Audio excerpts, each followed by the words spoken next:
in the conversation, they weren't even talking anything spiritually, but in the conversation, she would, if she had a bad day or something, I think she would say, I'm just so thankful my identity's not in this.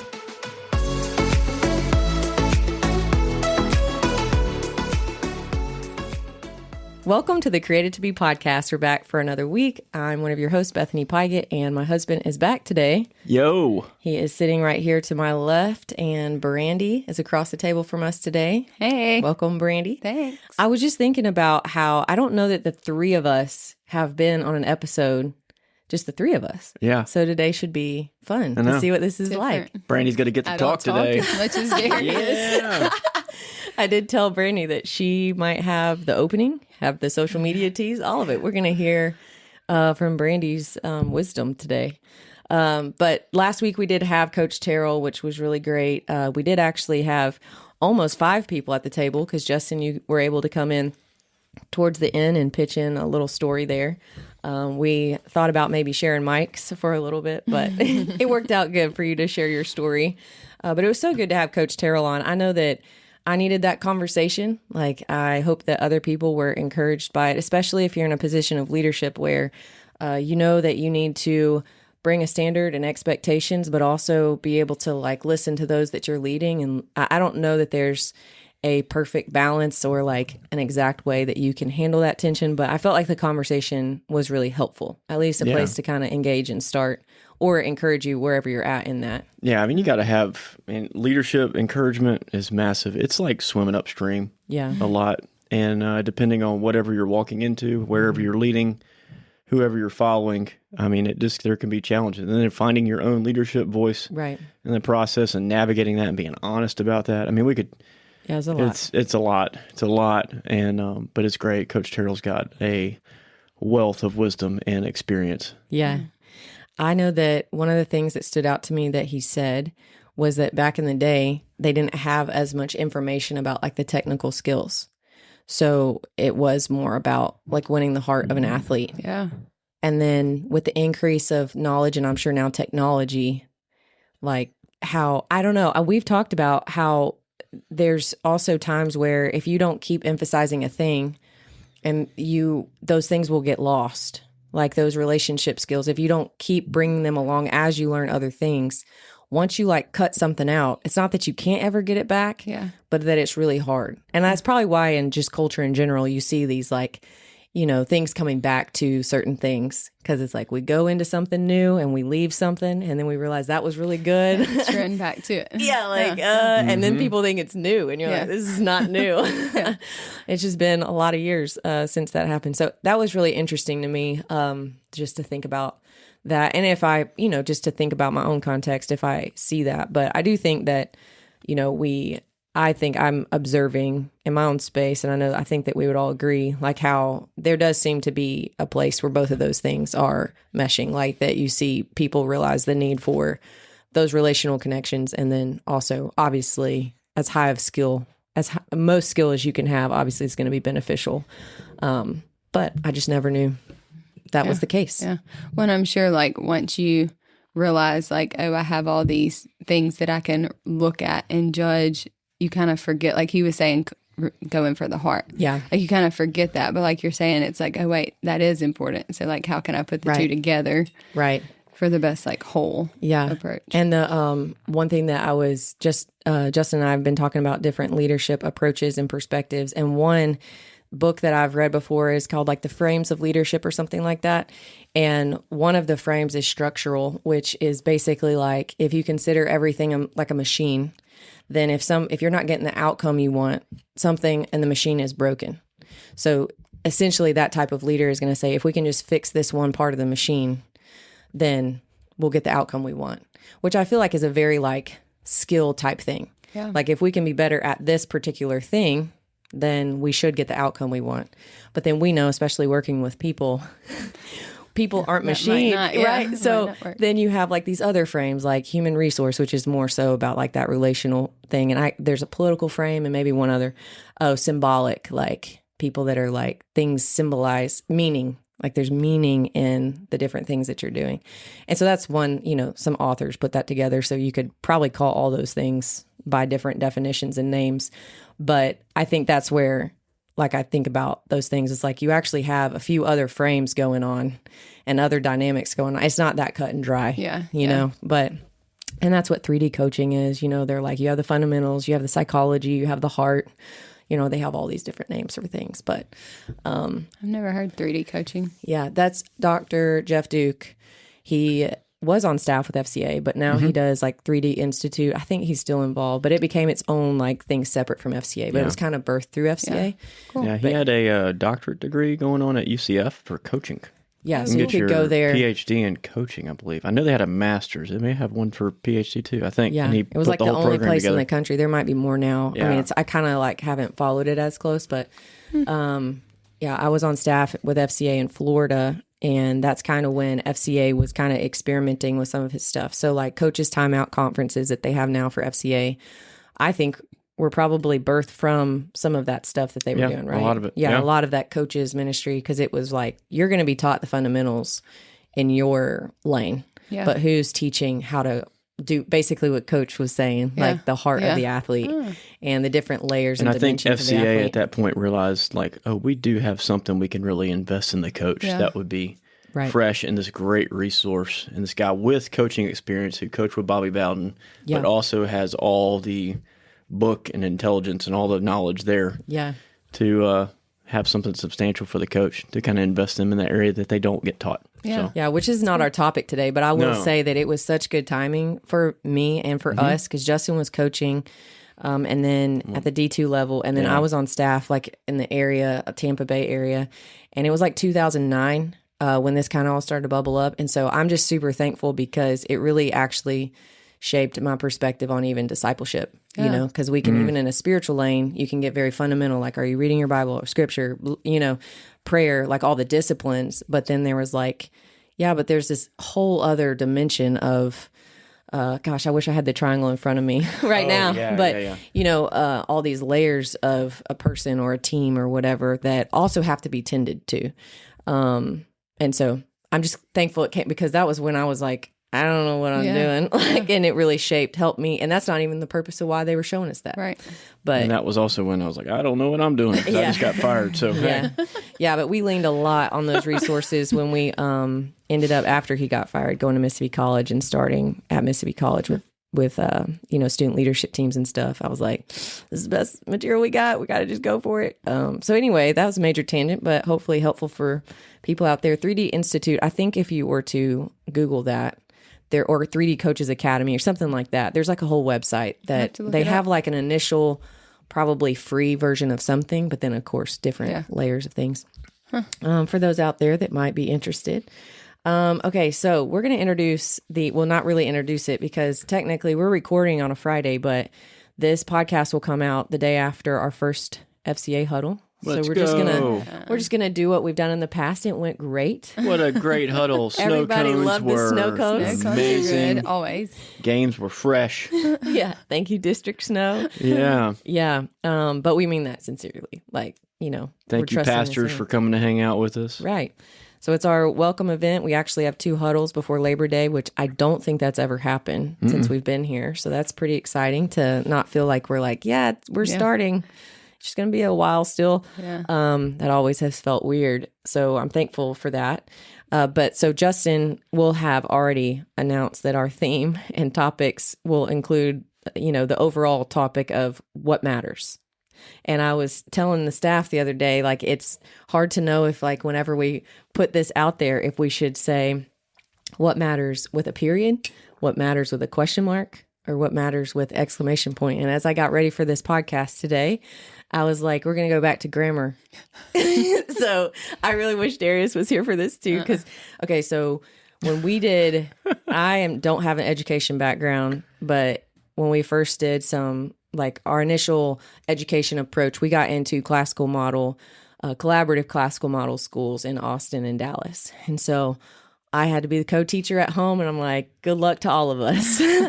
But they equip you, they pick out the curriculum, they give you the lesson plans. And so the kids had a teacher, but you just had certain assignments or things to reinforce. You did a great job. You did a great job. Well, I'm not saying I didn't do a great job. I'm just like, we have to pry books from our children now. You did something right. Yeah, well, Yeah, but so I would go to these co-teacher trainings, and they'd be like, you'd introduce yourself, and these other moms are like, yeah, I taught for so many, and I'm like, I played sports, like I do FCA, like I don't know what I'm doing, but I felt like it redeemed my education.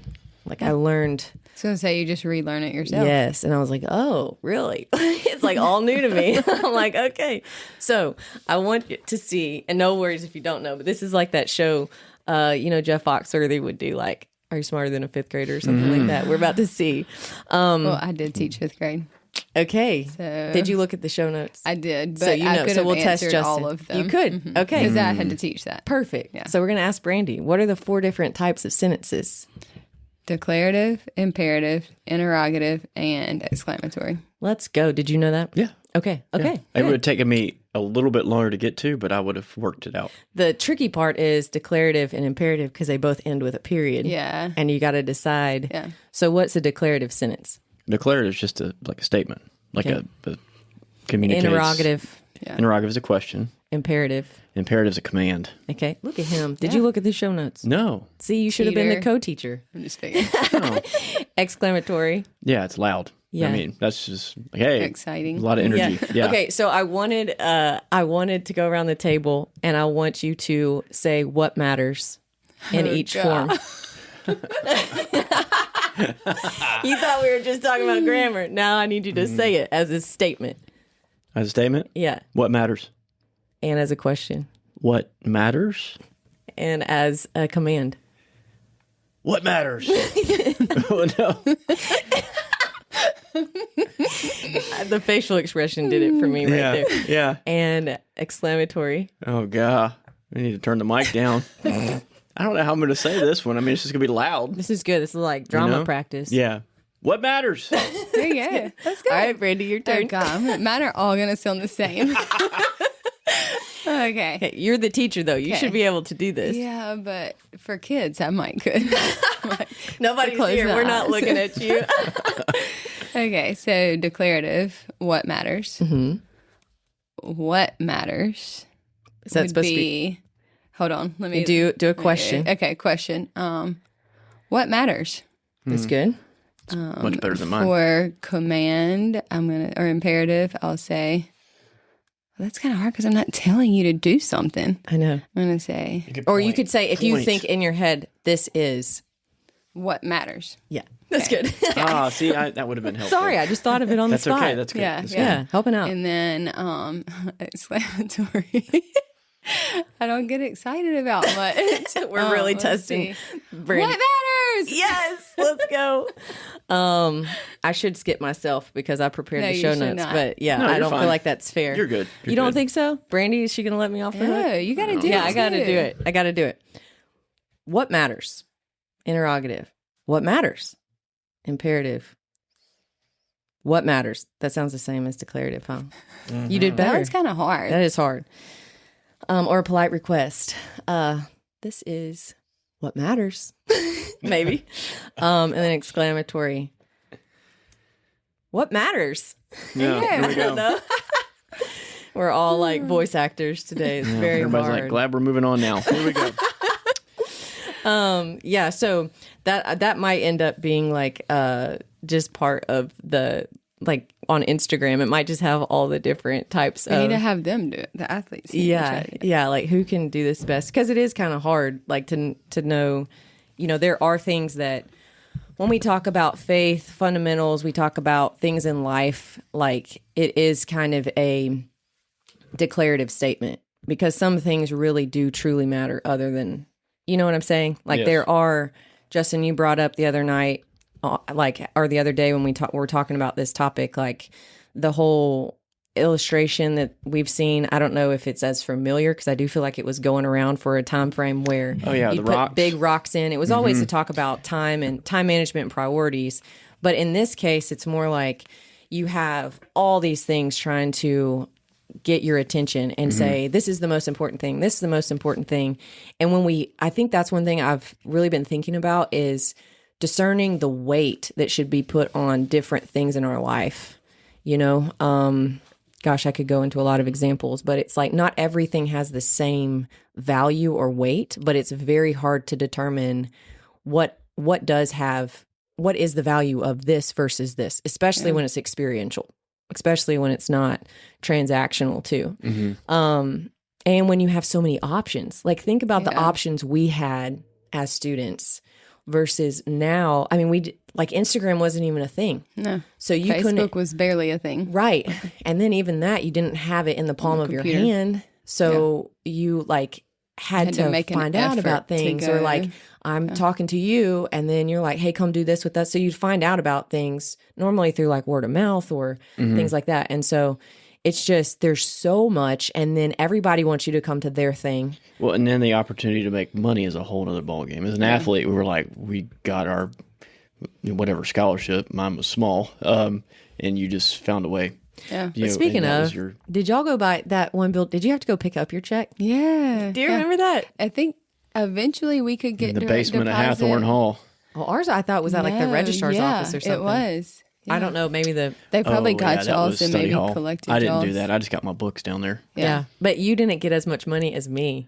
Oh, no, you dominated. Which was crazy because he started on. Yeah, I ended up getting a full scholarship to work for Coach Fanning, but Justin was just like on books, and then they're like, hey, we'll throw in an extra $1,000 or something. 500 actually. 500. Yeah. And he was a weekend starter. It is crazy. That's I was very happy about 500. I tell Coach Polk all the time, thank you for that $500. Thank you for that. Blessed that my dad could cover it all. So yeah. But I remember going over there and getting a check, which also probably sounds very ancient to whoever's listening. Then you had to go to the bank. It was no even like direct deposit or mobile deposit. Yeah. Yeah, I had to open an account here in Starkville because I'm from Texas. So, anyways, wild times. But to say what matters in a declarative way is really trying to say like some things truly do matter more than others. So if you want to, I don't know if we finished the illustration, if you want to talk about it. Well, you got the big jar, and then you've got big rocks, you've got small rocks like gravel, and then you've got like sand. And so if you go in there and you put all the rocks and if you put the gravel and the sand in first, then you put the big rocks, it doesn't all fit in the jar. But if you start with the big rocks and put them in, and then you put the gravel in, they'll all fall into place. And then when you put sand in, the sand will all slide into the right place. But if you put them in the wrong order, it's not going to all fit. And so that's the emphasis of like, hey, start with the big rocks, add the other things. It will all fit in the jar, but you got to start with the big ones. These are the ones that really matter the most. And the rest of it kind of adds to it. You should do that as an illustration at the huddle. I know. Well, I feel like this is going to come out. But I think that's... There was a time where ministries and churches were using that all the time. Yeah. But I think that was a long time ago. I've never seen it. So I think, that. I mean, and we're talking in the past time, this is going to come out. Yeah, so sorry. No, I forgot it's good. No, but I think that Justin may do that. So and I think everybody's big rocks, like we could all say, well, I think there's some room for them to be a little different. Yeah. Everybody's big rocks are a little bit more of a... But I think the hope by at least starting the conversation, I don't know if we'll get there by the end of the semester, is for people to feel confident about like spiritual truths that are like, these are the things that matter. Yeah. And then, and I don't know, I mean, obviously we will communicate those things, but then, you get into are these things as important? Maybe it's expressions, different things denominations do, I don't even know that we'll talk about that, but I'm saying there are certain things that don't have to be moved or like it is like these things do matter. Like what Jesus did, what he did on the cross, like that matters and that's central. That's a big rock. Yeah. But then, what church you go to doesn't have to be the same as somebody else. You know what I'm saying? Yeah. So in that way, I think that there are things that I hope that people can sort through to figure out. Darius and I talked on the phone yesterday, and he was saying like some people major on minor things and other major on the major things. Yeah. And so it's like learning, how do you do that? What do I put an emphasis like this doesn't need to move? This is immovable. Is that the right word? But these other things can take different shape or form, and that's fine. Yeah. But they might not be as important, carry the same weight. Yeah. Yeah. And then you have what matters. Wait, I didn't say that right. Let's see. As a question, what matters? We have to examine what we're building our lives around. And so that's, again, probably the most uncomfortable space, because I think the first one kind of sets it for you. Like it's not really a decision you have to make. It's just, it is what it is. But in this kind of case, when you have a question, it's like you kind of have to engage in the conversation to figure out for yourself, like, what do I truly believe matters? And that can be fun if you have those questions, but it also can be hard because you might realize, like, I put a lot of emphasis on weight on this, and it really... Well, and I think that's important to ask in this space because a lot of times we come into this and we only know what we've been taught. Right. We haven't really gone and dug sorted in for ourselves. Yeah. So like, mainly college is the question mark. Yeah. That's college what I would is the think. question mark. Yeah. Most of the time beforehand, you're just being told what matters. Yeah. Yeah. Yeah. And hopefully we want FCA to be a safe place to do that. Yeah. You know, and sometimes you leave spaces like that where there's been discussion and you feel better, and sometimes you feel worse. Right. Yeah. I'm just being like more real. confused. Yeah. And it's not that we're, you know, it's not like we're trying to like breed confusion, but it really is. There's tension sometimes because we're sorting through things. Yeah. And I know that those are very, very uncomfortable seasons that I've had to go through. But I think that's normal, and people should know that's like, okay. Yeah. Mm-hmm.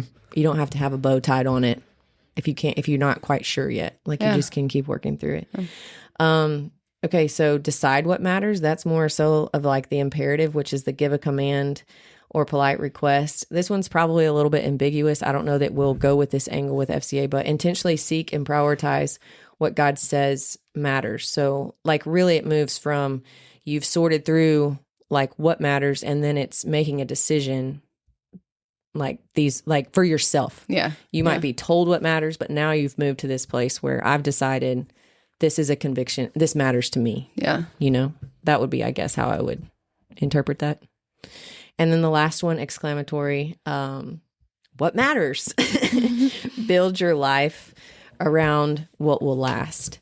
And I think that is where we get this.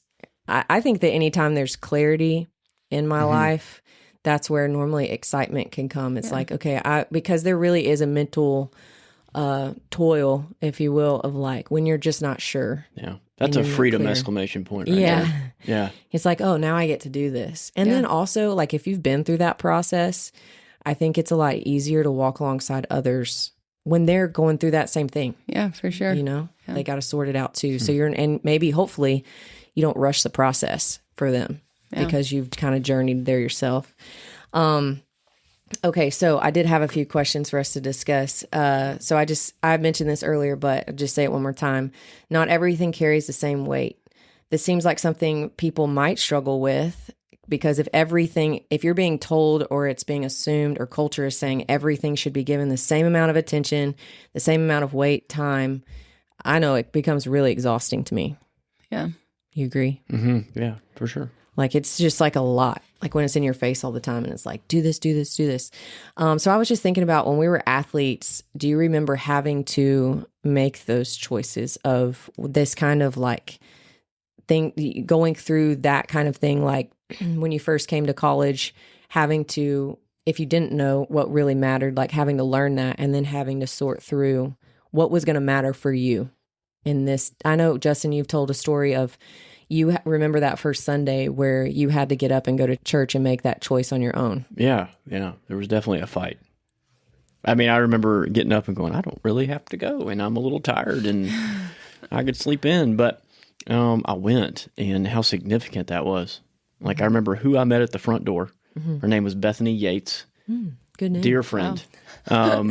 She was super kind. And then I got to meet some more people that day and just found out what was going on in that college ministry. And that became a significant friend group for me. And do you think that you had a foundation before coming kind of established for you of like what did matter? Like what was a priority and what to be a part of just from your upbringing? From upbringing. I mean, it was like, you need to go to church, get connected, meet people. Thankfully, my dad and my mom were pretty involved in the community. And so I kind of already saw the benefits of that and wanted to get involved in the community and saw the value of having lots of friendships in different circles. And so that became more prevalent and more like I became more aware of that in college. But thankfully, I had a good starting point and like a push to go and like pursue that.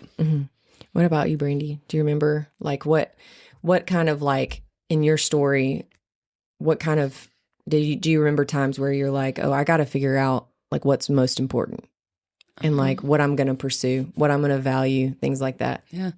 I would say all of my college. Well, I feel like soccer is unique in the fact which like volleyball, football, your freshman year, when you come in, like your school, your sport, like it's kind of just a whirlwind. Yeah, it hits you in the face. Yeah, like games start in 2 weeks. Right. Like from the moment you step on campus. Yeah. And so I feel like my whole freshman year was just like really just like trying to keep my head above water. And then I would say like I did not do well in this area. Like, but I don't even think it's like how did it happen for you? Yeah, it was pretty much like I was just where I was when I was supposed to be there. Like outside of that, I don't know how I made those decisions. I just did what I wanted to do, which is terrible to say, but that's what I did. Yeah. Like, so do you feel like there was a shift at some point in your life, even if it wasn't college? Yeah, I mean, I would definitely say, like, after my last surgery and my injuries, like, that really just sent me to a place of, like, what am I even doing? Like, what should I be doing from this point forward? Yeah. So that was, like, a big shift for me for, like, reflecting on all those things. What about your, like, I know you've told me, but I don't know if we've talked about it a ton on the podcast, like, just your upbringing. Did you observe anything about your family or anything that you could tell my family values this, or like would influence how your choices would? I mean, I would definitely say, like Justin was saying, community and church was very important. Like we went every Sunday morning, night, Wednesday. We would even go like Tuesday nights knocking on doors, inviting people to church. And so like even when we had sports, like when I played weekend games, like we would do a devotion before on Sunday mornings. And so like I would say falling back on that did help me a lot, even though I don't think I attended church. Like in the fall, we had games on Sundays. And then spring, I don't think I attended church in college until after my junior year, whenever I had surgery. Yeah. For me, I know that, I mean, my parents, we grew up me and my sisters, they grew us up in the church, and at home they taught us things. But I do remember distinctly, like pretty much my mom scaring me. Yeah. Like, that a lot of things about college is like scary place, can get like just swept into all kinds of stuff. Yeah. And so I don't know that it was the best like, motivator. Because I do think that was part of my heart to get plugged in and find something familiar that I was used to. And we had FCA in high school, middle school that I was part of. So thankfully I did get plugged in pretty quickly. But I would say more for me, it was kind of like the working out of my faith. Like there was a lot that I feel like just from my upbringing provided a lot of great like support and structure. But there were still questions I had about the expression of our faith at home, and like how it, defined relationships and how you do relationships. That was probably like the biggest question mark to me, is like, I know I can work hard and I know I can be disciplined, which does benefit a little bit when you start walking with the Lord. But then you get in these relational lanes and you're like, these rules are not working and applying to other people. And then like, how do I like, what are healthy expectations of others that might be at a different place? Or even like, should I even be thinking that? Like, how do I reach my teammate? All the things. And so you have all these questions, and I feel like it's a constant journey. Like, I don't know that has stopped, even on a very practical level. Being in this position with FCA, we've done a lot of ministry activity. When we started at Mississippi College, we could do a lot with the students there. And in our time being at UT and now here at Mississippi State, and with the changes in NIL and what the athletes, why they're going picking where they're going, what they're involved in, what they're using their time for. I mean, I've had to keep asking these questions. What really matters about what we provide to them, and whittle it down some more and whittle it down. So I think it shows up in a lot of areas where it's like, what really matters that I do well? That's probably a question that I ask myself as FCA staff, because it can be really, really easy to get caught up in a variety of things that are good. Yeah. But it's like, what really matters that I'm Well, and that's really one thing I was going to say. Actually, I do think I started going to church when I was in college because Brett and I started dating. But one thing, too, that I think my mom and dad instilled in me is, like, I saw my mom, like, it wasn't just like we did this when we were out in public. Like, I saw my mom, like, seeking the Lord, whether it be like reading her Bible or praying on her own. And like, it wasn't, she didn't force me to do it, like, but I would see her every day doing that. And I think just seeing that, like, this is what happens behind the scenes, like, helped instill in me, like, this is how it should be. Which I think does help. And it goes good into this next question, because I think that does help us, like, inform us on what matters. Like, what are we observing about the fruit of someone's life that we would hope we could have, like, that would be the fruit of our life. Yeah. And then what are their practices and what are they emphasizing, prioritizing? And you can just observe, like, for a while and be like, oh, well, they do this a lot or every day, and you're like, maybe that really does matter in order to do this. So the next question is, if everything is competing for my attention, then how do I decide what is actually worth, like, giving my time and my life to?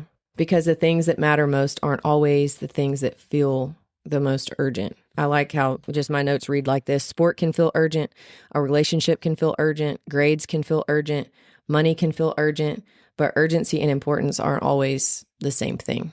Yeah. Yeah, I'm really thankful that I wasn't a fall sport. Brandi, no you joke. mentioned that because, and then I even redshirted my first year, and just the way things operated within a program, you had time. Yeah. They weren't trying to run you off, and I'm not saying they do that now. Yeah. But there's less opportunities to hang around. You got to kind of be ready now with the way the programs are. And so I had time. There wasn't urgency for me. I wasn't rushed in. They were like, there was, I don't know. So I guess I didn't face that. I had time to experience people, relationships, a flow in college. I'm thankful. There's a story. I remember like first couple days on campus, moving into the dorm and finding out that Andy Wilson, a teammate of mine, left-handed pitcher, freshman, was a believer too. And I forgot how I found that out. My roommate was not so much. His roommate was not so much. But I went down the hallway and caught him in a very awkward time in his dorm, like by his desk. He was standing there. And I said, hey, man, I just want to introduce myself. Like, I'm a believer too. And he just kind of looked at me. And it was kind of like it was good, but it was kind of awkward in some ways too. And like, dude, like we don't know each other, but like, just want you to know where I'm at and what I stand for and all that. And then he ended up taking me to like the first BSU priority meeting on a Tuesday. And he's like, you want to go? And I was like, not really. Because I'm like, I grew up very conservative, Church of Christ. So I was like, this is kind of different.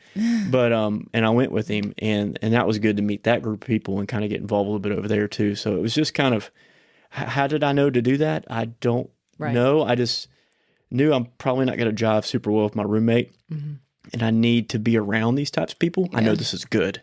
So let me start there. And I'm thankful because, I mean, if I didn't have that conversation, would it still worked? Probably could have. If I didn't go to church Sunday, I would have ended up the same spot, but most likely, right? God's got his hand on all this stuff. But man, what I gained initially from the get-go and this growth process as a freshman. It might not have been as easy. Not saved that myself it was a lot like of trouble. easy, but yeah. Maybe some heartache, some problems, so. No, it's kind of, I know. Andy probably remembers that awkward combo too. No, I'm just thinking about, as you were talking, I was thinking, I mean, there's so much that we could easily take for granted on what we essentially acquired pretty early because our parents or place of origin had, or a church we went to had certain values that maybe they spoke on, but I wouldn't probably remember a particular message. There might be some moments at a camp or something that maybe I could remember and grab, like, oh yeah, this one thing this person said. There have been moments in my life where time seemed to stop when somebody said something, but that's few and far between as formative for me. Like, I feel like it's just the atmosphere and culture you were raised in that contain certain values to know, like, your emphasis probably growing up was more on community. Your dad's so involved. My family, they served at the church, but really the value was like teaching people at a young age about Jesus. That was really what drove them, not necessarily, and no offense to them, but like connection. Like, I didn't pick up, that's not what I took away from that experience. I took away from that experience growing up, like, Jesus is the answer. Truth. Follow him. Yeah. Truth. And so obviously, and that guided my decisions. But then I kind of had to figure out the relational community piece later. Yeah. See, I didn't know who I was though. I mean, I could go back and be like, oh, that was a really great start, Justin. It's like, you knew exactly what you were doing. I'm not communicating that. That was completely out of like, just, I don't know. I'm thankful it happened, but I didn't know. I didn't know who I was. Yeah. Like, my view of God at the time was very much like, just don't tick dad off. Do the right thing. And that's how I kind of view my relationship with my dad at the time too. I respect the mess and honor my dad.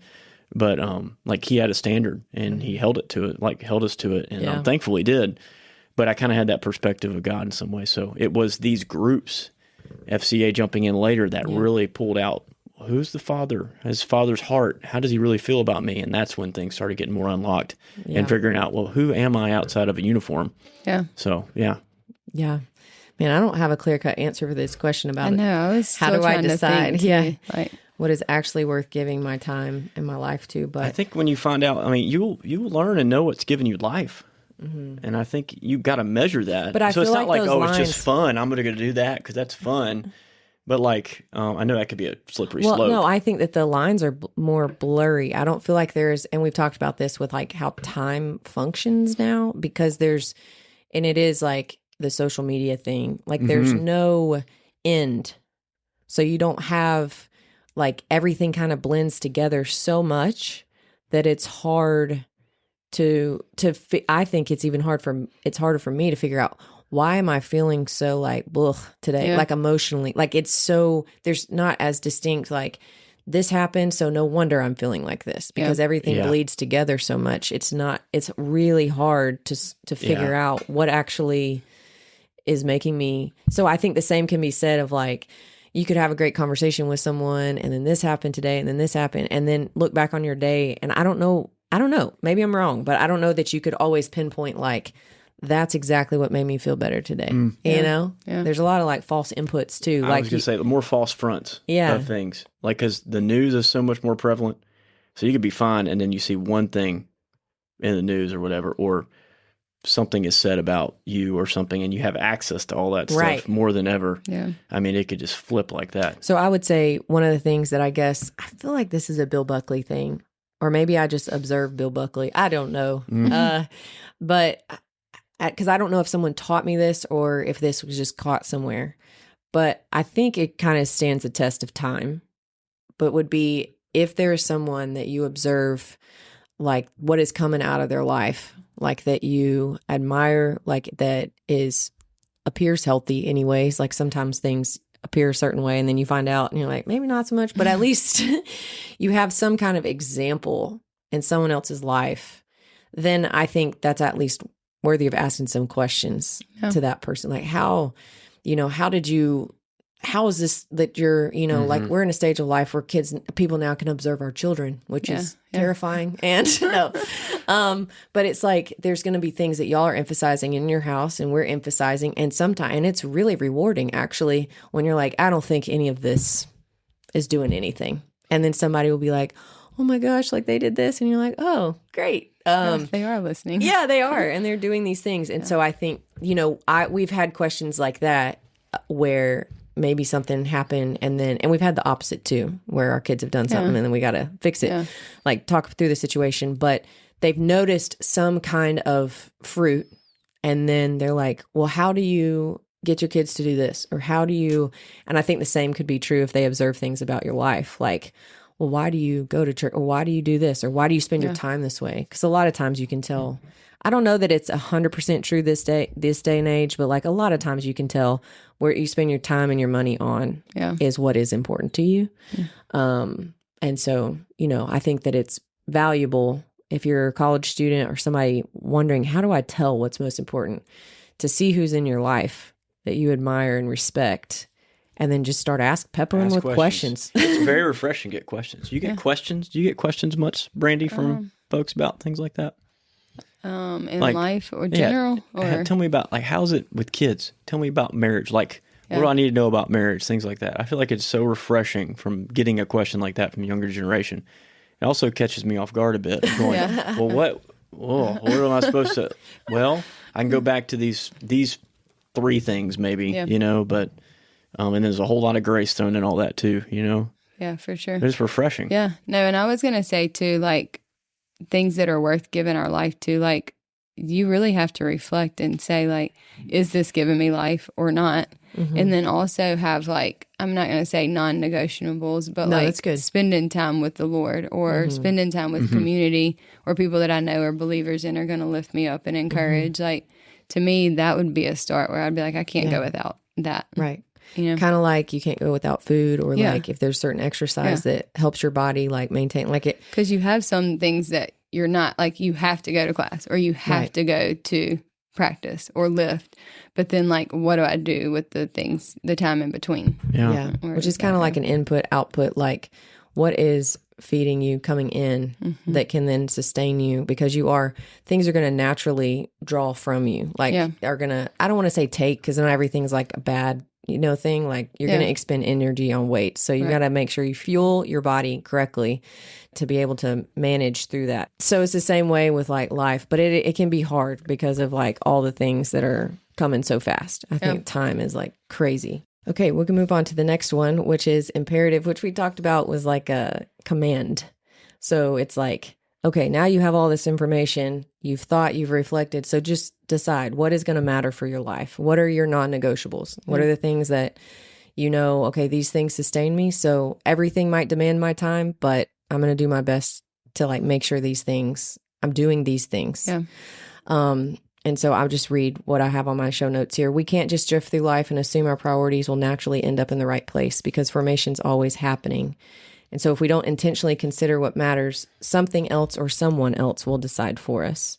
And I think that's really helpful actually in college, that you have people like your coaches, like other people that athletic, academic advisors, like there are people with wisdom that have information you don't have that are making a lot of the decisions for you when it's sports related, which is helpful. That cuts down on a lot that you have to make decisions about. It is. Thank you, Coach Polk. Right. Right. Yeah. But then I think as far as who you are as a person and shaping you, now you're outside of your home. And for some, that's, helpful. Maybe they didn't come from as good of an environment. Others, like that was the support and structure they needed. And now they got to carry that on in their own way. So yeah, our culture will tell us who we need to be or what we need to spend our time on, our teammates, social media, ambitions, fears, all of this. And so you get I think this is what I don't know, Brandi, you can speak to this. I know this is probably what Justin and I kind of enjoy about college, is that you get to help people, just walk alongside of them as they go through that. Like this is the time frame, 18 to 22, where you are deciding what matters. There's stats. I should have thought of that, but I didn't. But like, decisions people make in college really set the trajectory for the rest of their life. And their friendships they make in college, same. Like this is a pivotal point for people for their future, wherever they go. And I know there's been studies and all kinds of stuff about that. Brandi, do you like that dynamic of like, being with people at this age? Well, that's what I was kind of thinking when you were talking about the academic advisors and coaches and stuff, is like we get to be that, but in a different way. And it's not forced. Because I do think sometimes they're like, well, why can't we drop a class if we want to drop a class? Or, but you don't always know what's best, like, even though you think you do. And so, like, us being able to guide and navigate and just help them, like, hey, maybe you should look at it from this perspective. Or I've been there and I've done that, like, learn from my mistake. Or I did this and it worked well. Like, I do enjoy getting to help them navigate these years. It's kind of like a quality of life job. It's kind of interesting. Like, helping people determine what they want their, quality. We serve with quality control. Mississippi State University athletics. Oh my goodness. Okay, and then exclamatory, what matters? Maybe, by the end of the year. I don't know, that semester seems a little bit ambiguous. Yeah, I'm like, oh, that's a little, I don't know if we can reach that point, but hopefully some people can get there, but that students could feel confident, or at least more confident, that of a conviction of like, I actually truly do know what matters. And even if they're working on moving that belief into like actual behaviors, or just have come to the point where like, oh man, I can take a breath. Like I've sorted through what I believe and I feel more confident about that. Well, and I feel like when you get to that place, you truly can help others too in that, like whether you're doing it intentionally or not. Right. When I was talking to Peja, she was talking about one of her teammates, and she just kept saying, in the conversation, and they weren't even talking anything spiritually, but in the conversation, she would, if she had a bad day or something, I think she would say, I'm just so thankful my identity's not in this. Right. And so like she had come to a place where she knew what mattered, and like just uneven, like not even realizing it, she was able to share that. And she was like, yeah, it made me like realize, well, maybe I need to look into that for myself too. Like, what does that mean? Well, I think it's neat too to look back at, and we get to see, a smaller portion of athletes go through, and I think hit this point as they leave of like what matters in that exclamatory form, and you see the freedom they walk in. Yeah. Like I'm just thinking recently, like Manny, thankfully we have her back. It's awesome to see like this past year and her step into that. I'm thinking of Stone. I'm thinking of, Aaron Downs. I'm thinking of Maddie Kennedy. Well, now Maddie Farmer, like these that have gone through Maddie Anderson. You can really tell, actually. I mean, because that's kind of what I was asking at the beginning, like, when do we see that shift in our own lives?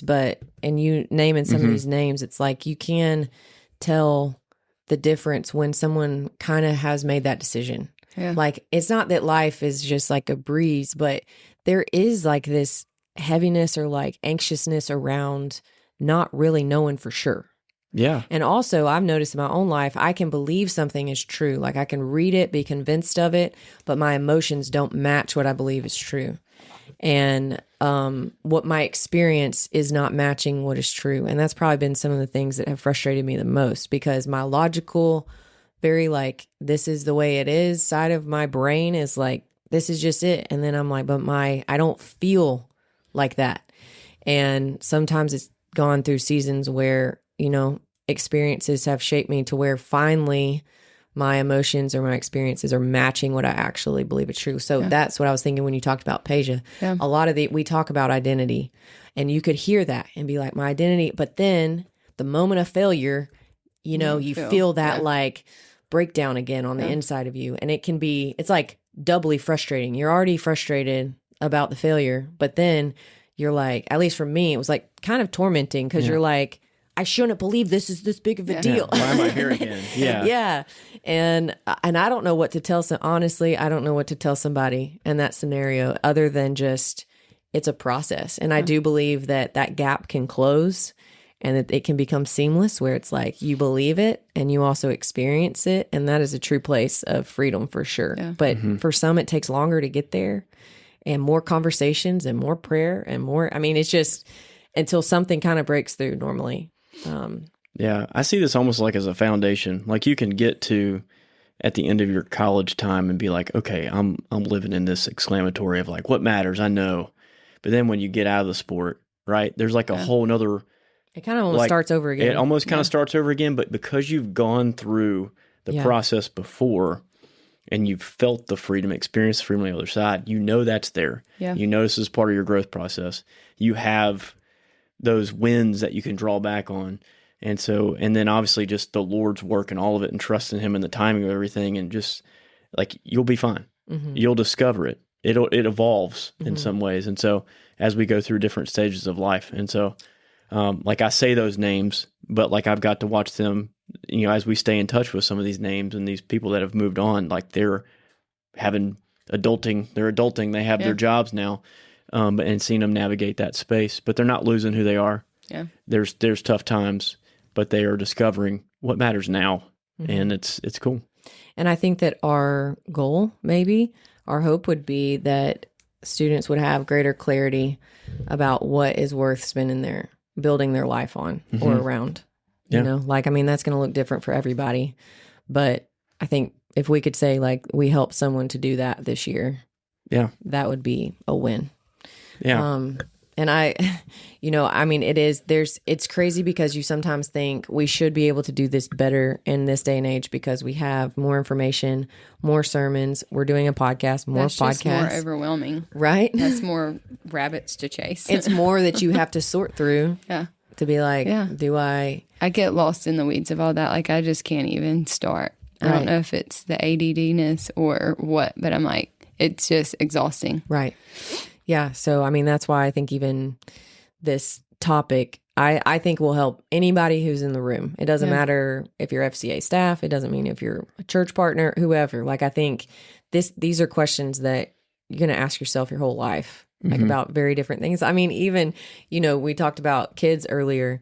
I mean, you go through this process with kids, especially, oh my gosh, like first time mom, you're inundated with, I don't know, Brandi, if you had this, I don't know why this is my first thought that popped in my head. Is my kid going to wear cloth diapers or real diapers? Or not real diapers, but like disposable diapers? Or do I need to like make all their food because all this junk's in our food these days? Like there's just so much that's like, what really even matters in this space? Yeah. You're going to ask these questions, not just about faith, but about life. No. And I know in those times, sometimes it just got down to what can I do that's sustainable. It's realistic.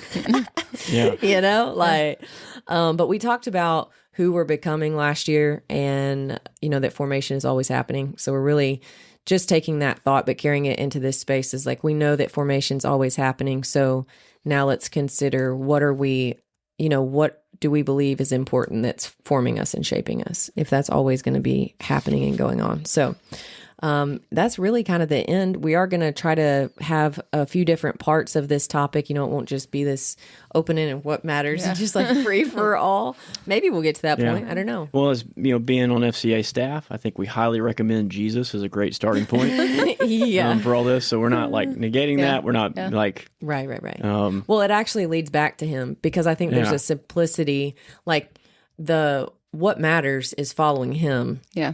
And I think what makes it complicated is that there's a bunch of people who have created resources and ways of following him. And then those things get promoted, marketed, all this stuff. And I'm not saying that they're bad, but that's then we go, well, like, is it better to do it this way? And then we just get sometimes you even lose sight of like just the relationship with him. Yeah. Like, cause you're like, well, I watched this sermon and I did this and I listened to this podcast, but did you sit and listen to him today? Right. This way works for me, so it should work for you, and it's got to be. Oh man. Yeah. So now I got all these churches. Yeah, it's good. Yeah.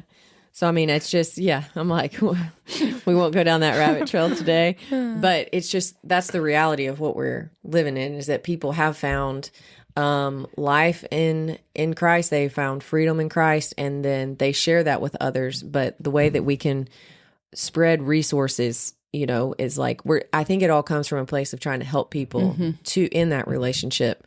But because everything's so accessible, you can really pick and choose, and then it's just like an innumerable amount. Yeah. And that's just one area of life. We're not even talking about like you got to figure out how to do finances. And I mean, a lot of these students graduating, I can't imagine as a female graduating and not being married when I start my professional like career or whatever, or not professional, but my career. Like I know several single girls like who are doing that. And I have so much respect because I'm like, that sounds terrifying to like have to navigate life by yourself like that. I was thankful that, we got married young. But then you got to make all those decisions too and decide in all the noise, what's important about this. I mean, I just had this conversation with one of our former staff at UT, Ashley. I mean, she was just like, nobody taught me about a 401k. Nobody taught me about this, high yield savings, like all this until you're like, and think like, oh, I don't have time. And you should have started saving 10 years ago. Oh, oh, good. Thanks. So I think really being able to like pare down, hopefully will bring some clarity. I just want to make this clear. Besides Jesus, we don't have like the answer to all those questions because I think that they'll be different depending on the needs of the person. And I think that's where the freedom comes is like, what the major things are, and then you get to follow on the journey that the Lord has for you. So, but we hope to talk about different parts. And I just said in no particular order, what matters most, what matters in life, what matters to God, and what matters when life gets hard. So we'll try to like move through those kind of mini series if things go like we think, but who knows what we'll get into this semester, but we're excited. Anything you're excited for this semester, Justin, in particular?